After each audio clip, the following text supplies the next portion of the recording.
विद्यार्थियों, हम इस वीडियो में देख रहे हैं 813 नंबर का कोड है आपका पेपर गणित शिक्षण का। और इसके जो है आंसर्स हम देखेंगे इस वीडियो के माध्यम से। तो चलिए स्टार्ट करते हैं, इस वीडियो को समझने की कोशिश करते हैं। ठीक है, तो यहाँ पर देखिए, पहले मैं आपको बता दूं कि आपका जो मैथमेटिक्स का पेपर आता है उसमें मैथमेटिक्स के बहुत ही ना के बराबर क्वेश्चन होते हैं, एक या दो, ज़्यादा से ज़्यादा मैक्सिमम। खूब आपके ऊपर एग्जामिनर ने दया कर दिया तो तीन मैथमेटिक्स के क्वेश्चन देगा जिसको आपको सॉल्व करने होते हैं। बाकी पूरी थ्योरी आती है भरी हुई। ठीक है, तो इसमें एक चीज़ मैं आपको समझा देना चाहता हूँ, स्थानीय मान का एक क्वेश्चन आता है। तो स्थानीय मान का अगर आपसे क्वेश्चन पूछता है, सपोज करिए मैं कोई एग्जांपल ले लूँ, जैसे मैं यहाँ पे बोल दूँ 214 पॉइंट लगा करके 5 और 6 लिख दूँ। ठीक है, तो इसमें पूछेगा कि चलिए 5 का स्थानीय मान बताइए। इसमें आपको 5 का स्थानीय मान बताना होगा। ठीक है, तो 5 का स्थानीय मान बताने के लिए सबसे पहले आपको चेक करना होगा कि इस पॉइंट के लेफ्ट में, यानी कि इस तरफ कितनी संख्याएं हैं और इस तरफ कितनी संख्याएं हैं, इनको थोड़ा अलग अलग देखना पड़ेगा। तो सबसे पहले अगर मैं लेफ्ट साइड की बात करूं, ये लेफ्ट है आपका, तो इस लेफ्ट में देखेंगे तो पॉइंट के बाद से पहला नंबर जो है वो 4 है, उसके बाद दूसरा नंबर 1 है, फिर तीसरा नंबर 2 है। यानी कि पॉइंट के बाद पहला नंबर जो होता है वो इकाई होती है। यानी कि मैं इस 4 को लिख सकता हूँ।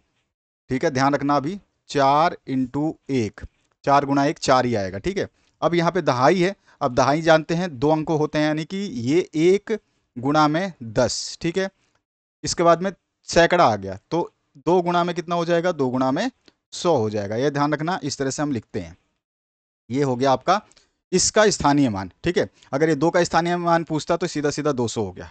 ठीक है, अगर 1 का स्थानीय मान पूछता तो ये 1 गुना में 10 करेंगे तो 10 हो जाता। अगर 4 का स्थानीय मान पूछता तो 4 गुना 1 4 ही आता। ये तो समझ में आ गया। लेकिन दशमलव के इधर आते हैं हम, जब हमारा राइट साइड होता है। ठीक है, राइट साइड में क्या होगा कि आपको पहला अंक जो है ये आपका इकाई होगा और ये दहाई होगा। ठीक है, तो सबसे पहले हम 6 को देखते हैं। तो 6 गुना क्या होगा, तो मैं अगर इस 6 को लिखना चाहूँ, ठीक है, 6 को अगर लिखना चाहूँ तो 6 को क्या लिखूंगा, तो 6। अब देखो दहाई जब पॉइंट के इधर आएगा, तो पॉइंट के यानी कि राइट साइड की बात करेंगे तो हम गुणा नहीं लिखेंगे, गुणा केवल लेफ्ट साइड में होता है। और जो पॉइंट के बाद वाला जो राइट साइड में, इसको हम डिवाइड करेंगे। तो ये इकाई में है तो हम इसको किससे डिवाइड करेंगे, तो हम इसको देखो, ध्यान से देखोगे ना, तो कितने पॉइंट हैं। पॉइंट तो ये दशमलव आपका ये, इसके बाद में कितने नंबर पर आपका 6 है, तो देखोगे दशमलव के बाद पहले 5 आया फिर 6 आया, यानी कि दशमलव के बाद 2 अंकों के बाद में 6, दूसरे अंक पे 6 है। यानी कि मैं इस 6 को लिख सकता हूँ 6 बटे में 100। ठीक है, इस तरह से। अगर मैं 5 की बात करूँ तो 5 को कैसे लिखना है मुझे, तो याद रखना, मैं बता रहा हूँ यहाँ पे, समझा रहा हूँ, इस तरह का क्वेश्चन आता है। तो यहाँ पर जो 5 है इसको मैं अब कैसे लिखूंगा स्थानीय मान के रूप में, तो आप देखोगे दशमलव के जस्ट बाद पहला नंबर है, यानी कि 5/10। जितना नंबर पे वो जाएगा उतने जीरो होते हैं। देखिए ये ध्यान रखना है आपको। पॉइंट के बाद में जिस नंबर, पहला नंबर है तो 1 जीरो आएगा उसके नीचे, दूसरे नंबर पे है तो 2 जीरो आएंगे, तीसरे नंबर, अगर मैं यहाँ पे सपोज करो मैं लिखता हूँ 654.143। ठीक है, ये सपोज करो मैंने ये लिख दिया, कोई बात नहीं, 4 की जगह 9 ले लो। ठीक है, क्योंकि अलग अलग डिजिट होगी। अब मेरे को इधर पॉइंट वालों को लिखना है, तो मैं सबसे पहले 3 की बात करूं, तो 3 पॉइंट के बाद में 1 2 3 है, तो इस 3 को लिखने के लिए मुझे क्या करना पड़ेगा, 3 बटे में कितना, पॉइंट के बाद में कितने नंबर पे आ रहा है, 1 2 3, तो 3 जीरो लग जाएंगे नीचे। ठीक है, इसी तरह से अगर मैं इसके 9 को लिखना चाहूँ तो क्या लिखूंगा, यहाँ पे 9 बटे में कितना हो जाएगा, तो 9 कितने नंबर पर, कितने पॉइंट के बाद कितने नंबर पे आ रहा है, तो 1 2, तो यहाँ पे 2 जीरो लग जाएगा। इसी तरह से अगर मैं पॉइंट के बाद में 1 की बात करूँ तो 1 को लिखना होगा, तो मुझे क्या लिखूंगा, तो मैं 1 को लिखूंगा 1/10। ठीक है ना, तो ये ध्यान रखोगे आप। ये चीज़, पहला जो पॉइंट के बाद में वो 10, दूसरा 100, तीसरा 1000, चौथा 10,000, फिर लाख, इस तरह से 1 जीरो बढ़ता जाएगा। पॉइंट के बाद चलते जाओगे 1 जीरो बढ़ाते जाओगे, ध्यान रखोगे। और इसमें उल्टा होता है, इसमें डिवाइड नहीं होगा, इधर तरफ में भाग होगा। तो यहाँ पे 4 है तो 4 को सबसे पहले 4 गुना 1 लिखूंगा, फिर दूसरे नंबर पे 5 गुना में 10 लिखूंगा, और तीसरे नंबर पे 6 गुना में जो है 100 लिखूंगा। यानी कि पहले 1 था, फिर 1 जीरो बढ़ा, फिर 2 जीरो हुआ, फिर आगे बढ़ता तो 3 जीरो हो जाता। अभी आपको समझ में आ गया होगा। तो ये एक, तो ये आपको आता ही आता है। ठीक है, ये चीज़ थोड़ा सा ध्यान रखना, नहीं आए तो कोई बात नहीं, लेकिन आ गया तो आपको पता होना चाहिए। और एक आता है आपका समतुल्य भिन्न पूछता है। समतुल्य भिन्न मतलब इक्विवेलेंट फ्रैक्शन क्या होता है। तो समतुल्य भिन्न, सपोज करिए मैं 2/9 लिख रहा हूँ, इसका समतुल्य भिन्न आपको ऑप्शन दे सकता है या बोल सकता है इसका समतुल्य भिन्न लिखिए, 4 समतुल्य भिन्न लिखिए। तो समतुल्य भिन्न का मतलब होता है कि आप इसको ऊपर से, ऊपर जिस नंबर से मल्टीप्लाई कर रहे हो उसी को नीचे से मल्टीप्लाई कर दो। ठीक है, तो यहाँ पर देखिए 2 को 2 से मल्टीप्लाई किया तो ये 4 हो गया, और 9 को मल्टीप्लाई किया 2 से तो ये हो गया आपके पास में 18। तो 4/18 या 2/9 या 4/18, ये दोनों ही बराबर ही हैं आपस में। ठीक है, देखो 2/9 लिखूँ बराबर कर दूं मैं 4/18, तो ये दोनों बराबर है, क्योंकि इसको मैं काटूंगा तो ये कटेगा नहीं, इसको काट सकता हूँ। ये 2 के पहाड़े में 2 बार में 4 से कट जाएगा और ये 2 के पहाड़े से 9, वापिस से 2/9 ही आ जाएगा कटने पे। तो याद रखना, समतुल्य भिन्न जब भी पूछे तो ऊपर नीचे संख्याओं को सेम ही नंबर से मल्टीप्लाई करना, चाहे वो 2 से करो, 3 से करो, 4 से करो। कभी कभी क्या होता है, ऑप्शन दे देता है। आपसे बोला कि 3/7 का समतुल्य भिन्न बताइए, और आपको 4 ऑप्शन दे दिए। मैं 4 ऑप्शन यहाँ पे लिख रहा हूँ। एक हो गया आपका 6/15, दूसरा लिख रहा हूं मैं 9 बटे आपका 12 या 22 लिख देते हैं, ठीक है। और फिर आपका मैं एक और लिख रहा हूं 12 बटे में 28, और इसके बगल में लिख रहा हूं मैं 15 बटे में 34। अब इसमें से 4 ऑप्शन दिए, मैं पूछूंगा कि आपसे इन चारों में से कौन सा समतुल्य भिन्न है इसका। तो आप देखोगे इसमें कि कौन सी ऐसी संख्या है जिसको ऊपर नीचे गुणा करने से इनमें से कौन सा आ रहा है सेम संख्या से। तो देखो 6/15, तो इसको अगर मैं 2 से गुणा किया है तभी तो 6 आया होगा, यानी कि 6 आया है 2 से गुणा करने पे, तो नीचे भी 2 से गुणा करूंगा तो 14 आ रहा है, तो ये तो होगा नहीं, ठीक है। फिर अब मैं देखूंगा 9 आ रहा है यहाँ पे, तो यानी 3 को किससे गुणा करूंगा, 3 से, तो 3 तियाई 9, और नीचे भी 3 से फिर गुणा करूंगा तो 7 तियाई 21 आता है। यहाँ पे लिखा है 22, ये भी नहीं है।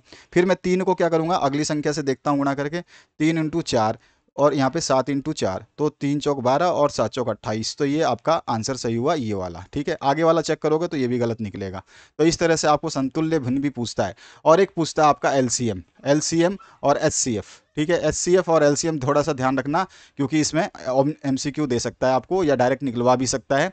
तो लघुत्तम और महत्तम दोनों आप बचपन से पढ़ते आ रहे हैं, तो इसको तो समझाने की जरूरत नहीं है, आप ये जानते हैं। तो चलिए आगे बढ़ते हैं। अब थ्योरेटिकल जो क्वेश्चंस आते हैं, सबसे ज़्यादा थ्योरी ही आती है, तो थ्योरी को आपको लिखना होता है उसमें। तो सबसे पहला जो क्वेश्चन है इसमें, गणित की आवश्यकता एवं महत्व समझाइए।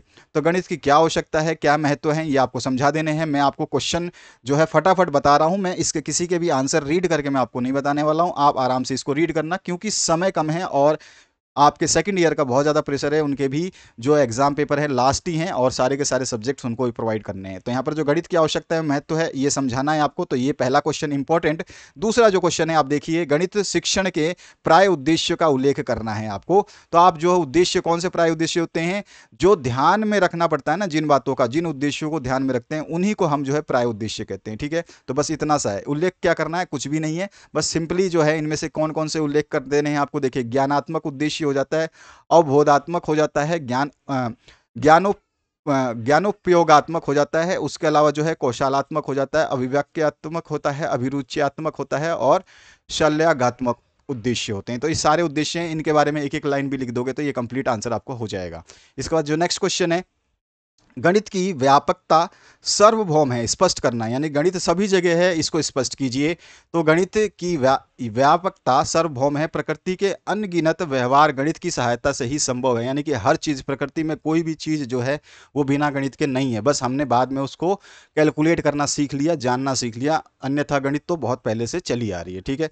तो यहाँ पर ये जो है गणित जो है बहुत बड़ी चीज़ है, और इसी पे पूरा आधारशिला है। यंग ने यही चीज़ कहा है कि लोह, जैसे लोहा, वाष्प और विद्युत, इस युग में जो आप जी रहे हैं, इस युग में जहां पर भी आप मुड़कर देखेंगे गणित ही सर्वोपरि है, यानी कि ये जो भी चीज़ें बनी हैं ये सारी की सारी गणित की सहायता से बनी है। यानी कि ये कहें, यदि यह रीढ़ की हड्डी निकाल दी जाए, यानी गणित को क्या माना है यंग ने, रीढ़ की हड्डी माना है, ठीक है। अगर ये रीढ़ की हड्डी को निकाल दी जाए तो हमारी भौतिक सभ्यता जो है वो अंत हो जाएगा। सीधा बोल रहा है कि गणित नहीं होगा तो कुछ भी नहीं होगा, ठीक है। अगला जो क्वेश्चन है इसमें है, अधिगम के लिए आकलन का क्या अर्थ है, ये आपको बता देना है। आंसर सभी के मिलेंगे, चिंता करने की आवश्यकता नहीं है। नेक्स्ट क्वेश्चन है, प्राकृत संख्या क्या होता है। प्राकृत संख्या जो 0 से शुरू होती है और चलती रहती है, ठीक है, वो सारी प्राकृत संख्या होती है, ध्यान रखना है। जो हम गिनती करने के लिए काम लेते हैं, तो हम कोई चीज़ नहीं है तो हम उसको बोलते हैं कुछ भी नहीं है। कुछ भी को क्या बोलते हैं, जीरो नहीं है, यानी कि कुछ भी नहीं है, यानी कि जीरो है।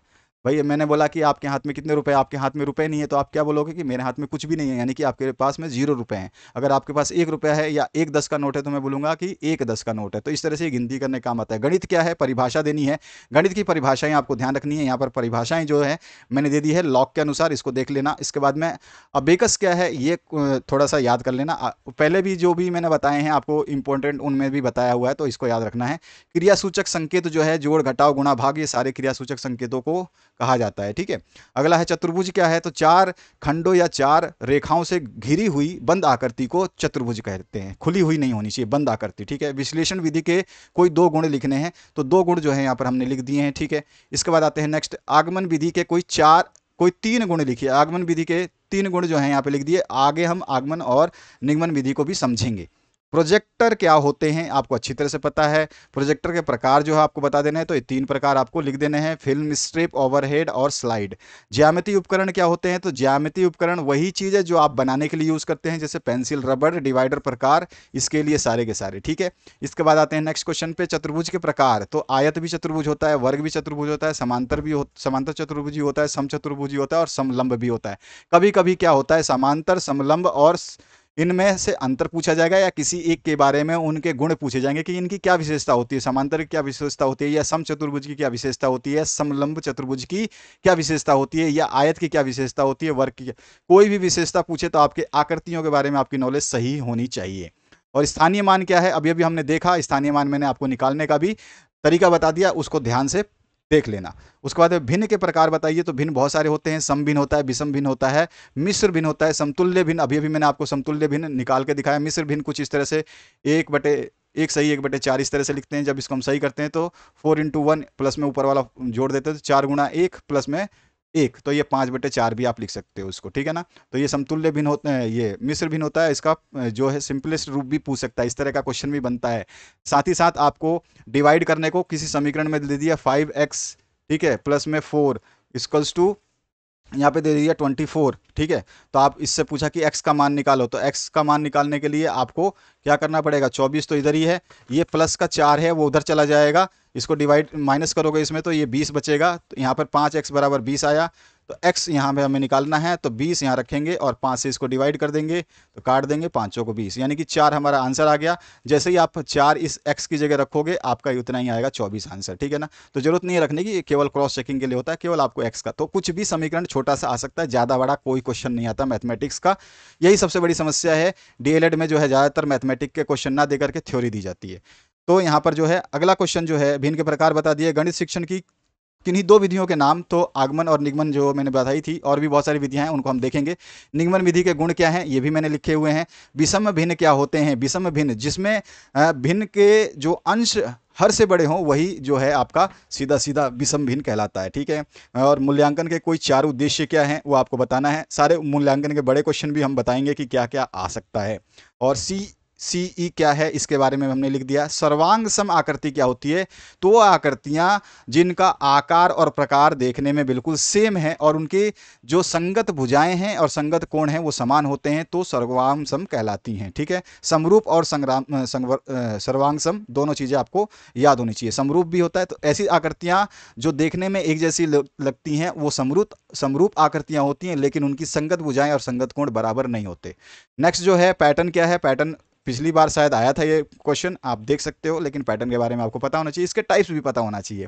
त्रिभुज किसे कहते हैं, तो 3 भुजाओं से, 3 शीर्ष से, 3 कोण से, 3 भुजाओं से बंद आकृति को त्रिभुज कहा जाता है। आर्यभट्ट प्रथम का गणित में क्या योगदान है वो लिखना है आपको। थोड़ा सा योगदान जो है हमने बताया है, बाकी आप अपनी मर्जी से विचार इसमें प्रकट कर सकते हैं। गणित की प्रकृति की विशेषताएं लिखिए, तो भैया इसमें मौलिकता होती है, स्पष्टता होती है, तार्किकता होती है, सुनिश्चितता होती है, संक्षिप्तता होती है, सत्यापन होता है, निश्चितता होती है, सारी चीजें इसमें होती है। इसको वर्णन करना हो तो एक एक 2-2 लाइनों में वर्णन करते जाओगे, आराम से आपको 5 नंबर 4 नंबर का क्वेश्चन पूछता है, मिल जाएगा। त्रिविमीय आकृति क्या है, उसके प्रकार कौन कौन से हैं, तो त्रिविमीय वो आकृतियां जिसमें लंबाई, चौड़ाई और ऊंचाई तीनों चीजें होती हैं, लंबाई, चौड़ाई और ऊंचाई तीनों चीजें होंगी, त्रिविमीय होगी। और जिसमें केवल 2 चीजें मिलेंगी आपको, लंबाई या चौड़ाई, या चौड़ाई या ऊंचाई लंबाई, तो वो द्विविमीय होगी। ठीक है, एक 3D होता है, 3D, तो अभी 3D का आप डेफिनेशन ये देख रहे हैं। एक होता है 2D जिसको हम बोलते हैं केवल जिसमें 2 ही होगी, या तो लंबाई चौड़ाई होगी, ठीक है, या फिर चौड़ाई ऊंचाई होगी, ठीक है, या फिर आपकी ऊंचाई और लंबाई होगी। तो केवल 2 ही चीज आपको मिलेगी आपस में। ठीक है, इसके बाद आते हैं संख्या क्या होती है, नंबर क्या होते हैं, ये आप जानते ही हैं। और कई संख्याएं होती हैं, प्राकृतिक संख्या, सम संख्या, विषम संख्या, ठीक है, पूर्ण संख्या, पूर्णांक संख्या, सह अभाज्य, अभाज्य संख्याएं, ठीक है, परिमेय संख्या, अपरिमेय संख्या, वास्तविक संख्या, अवास्तविक संख्या, इन सभी के बारे में ध्यान रखना है। परिमेय संख्या, अपरिमेय ज़्यादातर पूछ सकता है, वास्तविक संख्या पूछ सकता है, ठीक है, आपसे। और आपके अलावा, इसके अलावा जो है अवास्तविक संख्या भी पूछ सकता है, प्राकृतिक संख्या भी पूछ सकता है, ठीक है। तो ये चीज़ें थोड़ा सा ध्यान रखना, इनकी डेफिनेशन एक बार पढ़ लेना, छोटी छोटी डेफिनेशन होती है, कुछ भी नहीं है इसमें। आयतन किसे कहते हैं, तो वॉल्यूम जो है वो जानते ही हो आप, जो भी ऑब्जेक्ट होता है या जो भी पात्र होता है या जो भी वस्तु होती है, उसके अंदर जितना सामान भर सकते हैं, यानी जितना वो स्थान घेरने में सक्षम है, उसी को उसका आयतन कहते हैं। बीजांक क्या है, बीजांक तो आप जानते ही हैं और मैंने यहाँ पे डेफिनेशन लिख दी है। उसके अलावा किन्हीं 5 महान गणितज्ञों के नाम यहाँ पे लिख दिए हैं, आर्यभट्ट प्रथम और द्वितीय, श्रीधराचार्य, जिसका फॉर्मूला आप यूज करके पाइथागोरस थ्योरम पढ़ते हैं, जिसमें कर्ण का स्क्वायर बराबर होता है लंब का स्क्वायर प्लस में आधार का स्क्वायर, ठीक है। तो इसको थोड़ा सा ध्यान रखना, ये पाइथागोरस थ्योरम है, ब्रह्मईर और भास्कर। इसके बाद में आपका नेक्स्ट जो है संयुक्त भिन्न किसे कहते हैं, तो संयुक्त भिन्न जो है दो भिन्न होते हैं जिसमें आपके पूर्णांक और सम भिन्न दोनों को सम्मिलित कर दे तो संयुक्त भिन्न कहलाती है। आर्यभट्ट प्रथम की 4 पुस्तकों के नाम, तो यहाँ पे 4 पुस्तकों के नाम हमने दे दिए हैं, इनके नाम याद रखना। कभी पूछ दे कि ये पुस्तक किसने लिखी तो आपको याद होना चाहिए आर्यभट्ट प्रथम की है। इकाई योजना के प्रवर्तक कौन है, तो प्रोफेसर मॉरिसन है। और गणित शिक्षण के उद्देश्य के कितने भागों में बांटा गया है, तो इसको 3 भागों में बांटा गया है। इसके बाद जो है पाठ योजना की संकल्पना सर्वप्रथम जो है हर्बर्ट ने दी थी। और 60 डिग्री का संपूरक कोण, संपूरक ध्यान रखना क्या पूछ रहा है, संपूरक कोण, तो जो संपूरक कोण का मतलब है 180 डिग्री बन जाना चाहिए। दो कोणों का योग मिलकर के 180 डिग्री बन जाए तो वो संपूरक कोण कहलाता है, ठीक है। तो इसका 60 डिग्री का संपूरक कोण, इसमें क्या जोड़ोगे तो 180 हो जाएगा। तो आप इस 60 को 180 में से निकाल दो तो हमारे को पता चला 120 जोड़ूंगा तो ये वापस 180, यानी कि इसका संपूरक कोण क्या हो गया 120। ध्यान रखना है कुछ भी डिजिट हो, 45 का संपूरक कोण पूछे तो 180 में से इसको घटा दो, जो आंसर आएगा वही आपका संपूरक कोण होगा। इसके बाद में आर्यभट्ट द्वितीय की प्रमुख पुस्तक का नाम जो है महासिद्धांत है, ये ध्यान रखना है। मानसिक दृष्टि से पिछड़े बालक की पहचान गणित शिक्षण की कक्षा में कैसे करेंगे, तो उसका मनोवैज्ञानिक परीक्षण कर सकते हैं, सामूहिक परीक्षण कर सकते हैं, व्यक्तिगत बुद्धि परीक्षण कर सकते हैं, वस्तुनिष्ठ परीक्षण कर सकते हैं। ये मेन विधियां हैं। अन्य विधियों में आप अन्य अध्यापकों की राय ले सकते हैं और साक्षात्कार यानी कि इंटरव्यू कर सकते हैं। उसके अलावा जो है विश्लेषण विधि को समझाना है, तो विश्लेषण विधि के गुण और दोष हमने दिए हैं और साथ ही साथ समझा भी दिया है, ठीक है। तो विश्लेषण विधि क्या होती है, छोटे छोटे हिस्सों में तोड़ना और उसका बारीकी से अध्ययन करना। इसका जस्ट अपोजिट होता है संश्लेषण विधि, तो इसको भी हम समझा चुके हैं। इसमें भी आपका गुण और दोष दोनों चीजें बताई गई हैं, इनको अच्छे तरीके से याद करना। आगमन और निगमन विधि को समझाइए, जो मैंने बताया था कि नीचे की तरफ मैंने इसके आंसर्स दिए हैं। तो आगमन विधि ये होती है, ठीक है। इसमें छात्र जो है किस तरह से प्रत्यक्ष प्रमाण की ओर जाते हैं, स्थूल से सूक्ष्म की ओर और विशिष्ट से सामान्य की ओर जाते हैं इस विधि में। इसके चरण जो है मैंने दे दिया है कि किस तरह से आप चाहें तो अपने हिसाब से इस तरह से लिखें जैसे मैंने चरण लिखे हैं, चाहे तो आप अपने बना करके लिखें इन वाक्यों को जोड़ करके। क्या है, step by step point wise point लिखने से ये फर्क पड़ता है कि आपको आसानी से याद होते हैं। इसके गुण क्या हैं और दोष क्या हैं ये भी हमने लिख दिया है। इसके बाद एक और आता है आपकी जो निगमन विधि, ठीक है। यहाँ पे इसको हाईलाइट नहीं कर पाया मैं, ध्यान नहीं रहा, ये रहा, ध्यान रखिए निगमन विधि, ठीक है। तो यह विधि जो है ये नियम से उदाहरण की ओर जाती है। उसमें क्या था, आपका उदाहरण से अलग था, ठीक है। तो नियम से उदाहरण की ओर जाती है, सामान्य से विशिष्ट की ओर जाती है और सूक्ष्म से स्थूल की ओर जाती है और प्रमाण से प्रत्यक्ष की ओर जाती है, ठीक है। फिर इसके गुण हैं और इसी के दोष भी हैं। इसमें ज़्यादा नहीं है, इसमें रटने का बल जो है ज़्यादा लगता है। इसके बाद जो है प्रयोगशाला विधि और सामान्य विधि भी आपसे पूछ ली जाती है। प्रयोगशाला विधि लिख दी है मैंने, इसके गुण और दोष लिख दिए हैं। सामान्य समस्या जो विधि है उसको भी मैंने यहाँ पे समस्या समाधान विधि के बारे में भी एक लाइन लिख दी है। इतना ही पूछता है, ज़्यादा नहीं पूछता। एक एक नियम क्या है, तो एक एक नियम के बारे में आपको पता होना चाहिए। एक एक का अर्थ होता है एक पर आधारित, ठीक है ना। और गणित में प्रमेय किसे कहा जाता है, तो आप जानते ही हैं, जो भी स्थापित सूत्रों के हिसाब से या जिस विधि से हम लोग जो है किसी चीज़ को प्रमाणित करते हैं या निष्कर्ष निकालते हैं उसी को हम प्रमेय कहते हैं गणितीय विधि में, गणितीय लैंग्वेज में। इसके बाद में जो है इसमें कौन कौन सी हो सकती हैं, अच्छा इसमें गणित प्रमेय में जो है 3 स्टेप्स होते हैं। पहले होता है प्रत्यक्ष उत्पत्तियाँ, दूसरा होती है अप्रत्यक्ष उत्पत्तियाँ और तीसरा होता है असिद्ध करने की विधि। इसके बाद चतुर्भुज के चारों कोणों का योग सभी को पता होना चाहिए कि 360 डिग्री होता है चारों कोणों का योग, ठीक है। लेकिन चारों कोण बराबर हो या ना हो ये कोई गारंटी नहीं है, उस चतुर्भुज के नेचर पे, वो किस तरह का चतुर्भुज है उस पर डिपेंड करता है। और साथ ही साथ त्रिभुज के तीनों कोणों का योग कितना होता है, तो आपको पता होना चाहिए 180 डिग्री होता है। उसके बाद अभाज्य संख्या की परिभाषा आपसे पूछ जाए तो आराम से बता सकते हैं, वो संख्याएं जो अपने अलावा और एक के अलावा किसी से भी विभाजित ना हो, अभाज्य कहलाती हैं। जिसमें आपको एक को छोड़ दो, एक नहीं आती है अभाज्य में, तो 2 आपका अभाज्य संख्या है, 3 अभाज्य संख्या है, 5, 7, 11, 13, इस तरह से जो संख्याएं केवल अपने आप से विभाजित होती हैं और एक से विभाजित होती हैं, वही अभाज्य संख्या कहलाती हैं। गणित शिक्षण के 4 उद्देश्य क्या है, मतलब हम गणित क्यों शिक्षण करते हैं, इसके 4 उद्देश्य मैंने यहाँ पे बताए हैं। चारों उद्देश्यों को थोड़ा सा ढंग से आपको याद रखना है। गणित सहायक सामग्री का वर्णन करना है, तो इसमें दृश्य श्रव्य और दृश्य श्रव्य दोनों आते हैं, तीनों आते हैं, ठीक है। ज्यामिति गणित क्या है, तो मैंने आपको बता दिया है। ज्यामिति गणित में जो है बिंदुओं, रेखाओं और वक्रों और समतलों का जो है अध्ययन करते हैं। ज्यामिति को रेखा गणित क्यों कहते हैं, तो इसमें जानते ही हो, आरंभ में अध्ययन में ही रेखा और रेखाओं के से घिरे हुए क्षेत्रों का ही हम जो है यहाँ पर अध्ययन करते हैं, इसीलिए इसको रेखा गणित भी कहते हैं। ज्यामिति को भूमिति क्यों कहते हैं, तो भूमि के नाप संबंधी कार्यों से इस विज्ञान की उत्पत्ति हुई है, इसीलिए इसको भूमिति कहते हैं, क्योंकि हम ज्यामिति को ही यूज करते हैं अपने प्लॉट को, सड़क को, किसी भी चीज को नापने के लिए। वेन हाइले मॉडल क्या है, तो वेन हाइले मॉडल के बारे में एक लाइन में ही समझ जाओगे। और बहुभुज से क्या आशय है, ये भी छोटा सा क्वेश्चन है, छोटे छोटे क्वेश्चन है, एक एक लाइन के, इनको देखते जाना। जो छात्र गणित नहीं समझते वह पाठशाला में प्रवेश नहीं पा सकते, ये कथन प्लेटो का है। और गणित की सबसे प्राचीन शाखा जो है अंक गणित है, याद रखना है। गणित दिवस जो है 22 दिसंबर को मनाया जाता है, जो कि श्री रामानुजन का जन्मदिन है। इसके बाद में है गणित में सृजनात्मकता से क्या तात्पर्य है, ये आपको बता देना है। इसके बाद में नेक्स्ट जो क्वेश्चन है, उपचारात्मक कार्यक्रम से क्या अभिप्राय है, आपको बताना है। तो ये मैंने पहले नीचे भी डिस्कस किया है इसको, और डिटेल में एक लाइन में आप इसको देख लीजिएगा, नीचे मैं आपको पूरा डिटेल दे दूंगा इसका। गणित विज्ञान का द्वार एवं कुंजी है, यह कथन जो है रोजनबैंकन का है। उसके बाद में वस्तुनिष्ठ प्रश्न की आवश्यकता एवं दोष लिखिए, तो इसके आवश्यकता यानी गुण और दोष ये रहे, ठीक है, आवश्यकता या विशेषता जो भी है। इसके बाद जो नेक्स्ट क्वेश्चन है, मूल्यांकन क्यों किया जाता है, तो आप जानते हैं प्राय उद्देश्यों की प्राप्ति के लिए।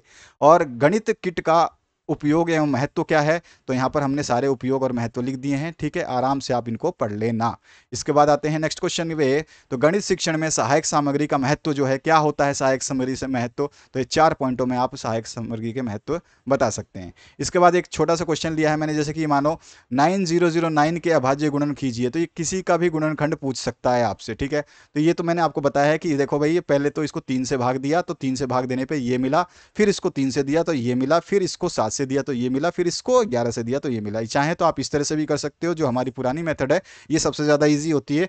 9009 लिखिए, सबसे पहले 3 से करेंगे तो ये हो जाएगा 3, ठीक है, फिर आपका 0 0 और 3 से फिर ये 3 3 9, ये तो आ गया हमारा। तो ये पहले लाइन में ये लिखा था कि 3 से डिवाइड किया तो ये हमारे पास आया, ये चीज़ आ गई, ठीक है। इसको फिर से मैं 3 से डिवाइड करूंगा तो 3 एकम 3 0 0 3 एकम 3, ठीक है, तो यहाँ पे आ गया। अब मेरे को क्या करना है, 1001 आ गया। अब ये 3 से डिवाइड होगा क्या, तो 3 से तो नहीं होगा, कोशिश करके देखोगे तो भी नहीं होगा। तो अब ये 7 से हो जाएगा, 7 से करके देखोगे, ट्राई करना पड़ता है। तो यहाँ पे 7 से करोगे तो 7 एकम 7, 3 बचेगा, यहाँ पे चला जाएगा तो 30 हो जाएगा। तो 7 चौक 28, 28 30 में से 28 गया तो 2 बचा, 2 यहाँ आएगा तो 21 बन जाएगा, 7 21, ठीक है। अब यहाँ पे आ जाएगा 143 है, तो 143 जो है आपको अब 11 में जाना पड़ेगा। अब 11 से करोगे तो 11 कम 11, ठीक है, और 11 कम 11 करोगे तो यहाँ पे 3 बचेगा 14 में से, तो 3 इसमें मिलकर के 33 हो जाएगी, 11 3 33। तो ये हमारा अभाज्य गुणनखंड, यही लिखना है मैंने नीचे कि 3 गुणा 3 गुणा 7 गुणा 11 गुणा 13, तो 3 गुणा 3 गुणा 7 गुणा 11 गुणा 13। तो ये अभाज्य गुणनखंड भी पूछ सकता है, छोटे बच्चों वाला क्वेश्चन, ठीक है। अब आते हैं नेक्स्ट क्वेश्चन पे, विभाज्यता के नियम लिखिए। कभी कभी विभाज्यता के नियम ऐसे नहीं पूछेगा, आपसे सीधे सीधे पूछेगा 2 से विभाज्यता का नियम लिखिए, या 3 से विभाज्यता का नियम लिखिए, 4 से विभाज्यता, 5 से, 6 से, किसी से भी पूछ सकता है। तो इनकी नियम मैंने शॉर्ट तरीके में लिख दिया है और ये आपको याद भी होना चाहिए। 2 से विभाज्य का नियम ये है कि इकाई अंक यानी कि 2 3 9 8 7 9 2, यहाँ पे इकाई अंक ये है, अगर ये जो है एक सम संख्या होगी तो 2 से विभाजित हो जाएगा। तो इस तरह से आपको समझ लेना है। 3 से विभाजित का नियम क्या है कि इन अंकों का योग जो है, इन सभी को जोड़ूंगा तो क्या हो जाएगा, ये 3 से भाग हो जाना चाहिए। जैसे देखिए, ये मेरे को संख्या ये लेनी है, तो मुझे चेक करना है क्या ये 3 से भाग हो पाएगा। तो मैं क्या करूंगा, 7 + 6 + 0 + 8 करूंगा, तो 7 + 6 + 0 + 8 करूंगा तो 21 आ रहा है, और 21 जानते ही हम कि 3 के टेबल में आता है, तो इसलिए हम कह देंगे कि ये 3 से डिवाइड हो जाएगा। इसी तरह 4 से जो भाग देने की संख्या है वो कैसे होगी, सभी के रूल्स मैंने लिख दिए हैं, एक एक लाइन में रूल्स लिखे हैं, इनको जरूर पढ़ लेना, क्वेश्चन पूछा जा सकता है। इसके बाद जो नेक्स्ट क्वेश्चन है, इसमें ब्रूनर के अधिगम सिद्धांतों का वर्णन कीजिए। यहाँ पर जो है ब्रूनर का तो मैंने लिख दिया है, प्याजे का भी पूछता है, और प्याजे के तो आपने पता ही है ना, जीन प्याजे का। तो जीन प्याजे का जो आपका सिद्धांत होता है वो भी ध्यान रखना है, ठीक है। तो जीन पियाजे का भी आपको पूछ लेता है। उनके 4 सिद्धांत थे और ब्रूनर के 3 सिद्धांत थे, बस इतना ही फर्क है। इनके केवल 3 सिद्धांत थे और जो पियाजे का सिद्धांत है उसकी जगह पर इनके सिद्धांत को माना जाता है। ठीक है, देखो यहाँ पर जो है जेरोम ब्रूनर जो है अमेरिका के थे और पियाजे जो है आपको पता ही होगा रूसी हैं। एक मनोवैज्ञानिक थे जिन्होंने संज्ञात्मक विकास पर नया सिद्धांत प्रतिपादित किया था और पियाजे के संज्ञानात्मक विकास के विकल्प के रूप में जो है माना गया। तो अब कभी कभी एमसीक्यू बन जाएगा कि पियाजे के संज्ञात्मक विकास के विकल्प के रूप में किसने नया सिद्धांत प्रतिपादित किया, तो आपको याद होना चाहिए ब्रूनर। ठीक है, और इनके 3 सिद्धांत ये थे जिनकी आयु सीमा मैंने यहाँ पे बता रखी है। साथ साथ में पहला स्टेज को 1-2 लाइन में समझा रखा है एग्जाम्पल के साथ, जिसमें बालक के शारीरिक गामक क्रियाएं सम्मिलित होती हैं, जिसमें चलना, हाथ पैर हिलाना, रोना चिल्लाना, ये सब शामिल होती हैं। प्रतिबिंबात्मक जो है ये या छायात्मक स्टेज भी बोलते हैं, जो 2 से 7 वर्ष तक की होती है।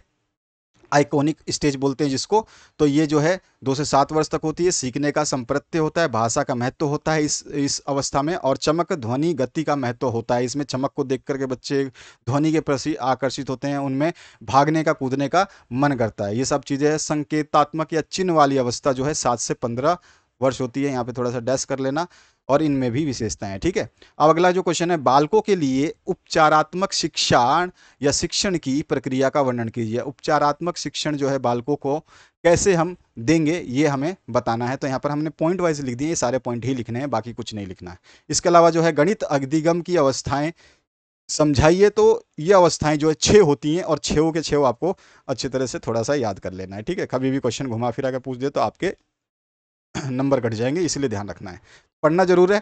और इन सभी अवस्थाओं के बारे में जो है कौन सी अवस्था किस समय ली जाती है उसके बारे में एक एक लाइन में मैंने यहाँ पे क्लियर कर दिया। इतना लिख दोगे समझ लो कि आपको पूरे नंबर मिल जाएंगे। ठीक है, अब इस अवस्था में बच्चे जो विभिन्न तरीके से संख्या जोड़ते हैं, यानी कि 7 जोड़ना है तो बच्चा 4+3 भी लिख सकता है, या वो 5+2 भी लिख सकता है, या फिर 6+1 भी लिख सकता है, वो बच्चे के ऊपर है ना।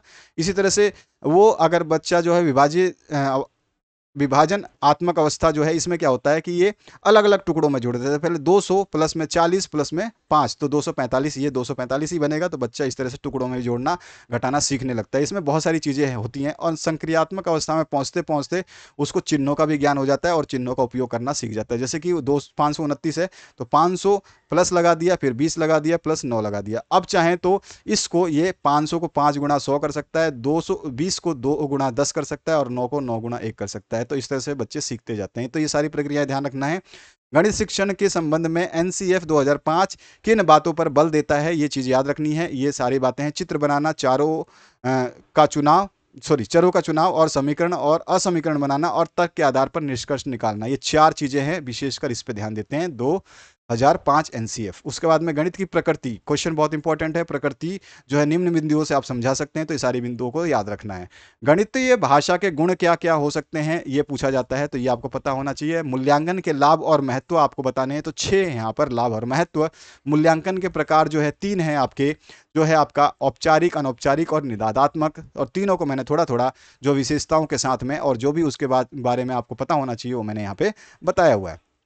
इसके बाद जो नेक्स्ट क्वेश्चन है, गणित शिक्षण की समस्याएं कौन कौन सी हैं। गणित शिक्षण में समस्याएं कौन कौन सी आती है, तो 10 समस्याएं आती हैं। आप कोई भी 5-6 लिख दोगे तो आपको 5 नंबर मिल जाएंगे। तो ये 10 समस्याओं में से आप जितना याद कर सकते हैं याद कर लेना। सारी समस्याएं यहाँ पे हाईलाइटेड की है और सबको ईजिएस्ट वे में लिखा है। आप जैसे ही पढ़ेंगे तुरंत याद हो जाएगा, कोई टेंशन लेने की जरूरत नहीं है। ठीक है, तो ये हो गया आपका क्वेश्चन। अब इसके बाद में आता है निदादात्मक और उपचारात्मक शिक्षण समझाइए। मैंने बताया था कि नीचे में आपको निदातात्मक और उपचारात्मक शिक्षण के बारे में डिटेल बता दूंगा। तो निदातात्मक शिक्षण क्या होता है उसके बारे में, ठीक है, इसमें क्या क्या ध्यान रखना चाहिए, इसके उद्देश्य क्या है ये हमें पता होना चाहिए। उद्देश्य पूछ ले सीधा सीधा तो उद्देश्य भी मैंने लिख दिया है। ठीक है, आपको जितना लिखना है आप अपनी मर्जी से आप देख करके लिख सकते हैं कि आपको क्या आवश्यकता है, कितना लिखना है, याद कर लेना अच्छे तरीके से। और इसके चरण क्या होते हैं ये भी मैंने यहाँ पे दिया गया है। ठीक है, दिया है। इसके बाद में उपचारात्मक शिक्षण जो है, इसके सिद्धांत क्या हैं, ठीक है, इसके उद्देश्य क्या हैं, ये भी मैंने समझाया है। तो ये था आपका मेन जो है मैथमेटिक्स के इंपॉर्टेंट क्वेश्चंस, और जिसमें मैंने बताया था कि ज़्यादातर इसमें क्या है, थ्योरी आएगी। ठीक है, थ्योरी आपको देखने को मिलेगी। न्यूमेरिकल्स जो है वो बहुत ही कम आते हैं। ठीक है, न्यूमेरिकल्स ना के बराबर आते हैं, ज़्यादा से ज़्यादा आएंगे 5, 7, 10 नंबर तक। उसके अलावा सारी थ्योरी आती है, तो ये ध्यान रखना है और अच्छे तरीके से पढ़ लेना है। और अपना ध्यान रखिए। आपका ये लास्ट एग्जाम है, इसमें बढ़िया फोड़ के आइए ताकि आपका स्कोर सुधर सके। Thank you very much, have a good day.